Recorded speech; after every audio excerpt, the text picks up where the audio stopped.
আপনার ভক্ত হইছে, আপনার মুরিদ হইছে, আপনার উম্মতি হইছি, কিন্তু আমার মাঝে এখনো কাফেরই থাকলো। আমার খালি পাইল মারে, কানে কানে কয় আমার বেটা আবু হুরায়রা কোন নবীর পাল্লায় পড়ছো।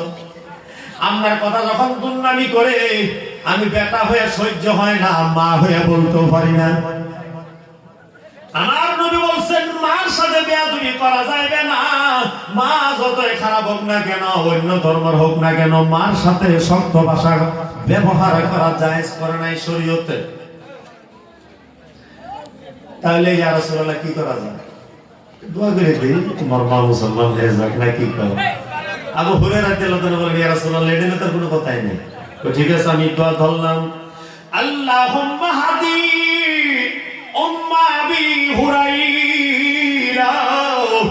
ও আল্লাহ, আমার পাগল আমার ভক্ত আবু হুরায়রার মায়েরে তুমি মুসলমান বানায়া দাও।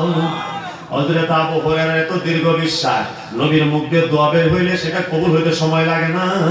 এই জন্য একটা খুচরা দৌড় দিছে। খুচরা দৌড় বুঝেন না? যে দেখি নবীর দোয়া আগে আমার মায়ের অন্য যায় পায় না আমি আগে যাই পাই। আবু হুরায়রা দৌড় দিছেন, যাই আওয়াজ দিছে। অন্য দিনের সাথে আজকের দিনের মিল নাই। ভিতর থেকে পানির আওয়াজ আসে। জিজ্ঞাসা করছেন আপনি ভিতরে কারা? আমার মা কই? আমি তো মা। কি তুমি ওবেলা এইভাবে গোসল করার কারণটা কি? আমি গোসল করতেছি যেই নবীর কথা তুমি বলো, সেই নবীর কথা আমার বারে বারে কিসের জানি আমি মনে হইতেছে আমি খোলাবার ভাইতে আছি না। আমার কাছে লাগতেছে কোন সময় তুমি আমার বাড়িতে আসবা, আমি তোমার সঙ্গে করে নিয়ে যাইয়া সেই নবী মুহাম্মদুর রাসূলুল্লাহর কদমে পড়া কলিমা পড়ে আমি মুসলমান হয়ে যাইতাম। আবু হুরায়রা একটা শক্তভাবে তাকবীর দিয়ে বলছেন আল্লাহ, আয় আল্লাহ, কি একটা নবী আমারে দান করলাম, বলবার ভাষা নাই। নবীর দরবারে ফেরত এসে বলছেন ইয়া রাসূলুল্লাহ, আমি যায় দেখি আপনার দোয়া আমার থেকে অনেক আগে আমার মায়ের কাছে যায় পাইছে। চিল্লায় কোন সুবহানাল্লাহ। ওদিকে দেখেন আওলাদ নাই, আউলিয়ার আওলাদ ইনাগর কথা ফালাইতেন লাগে কইছে না 12টা জানা হল।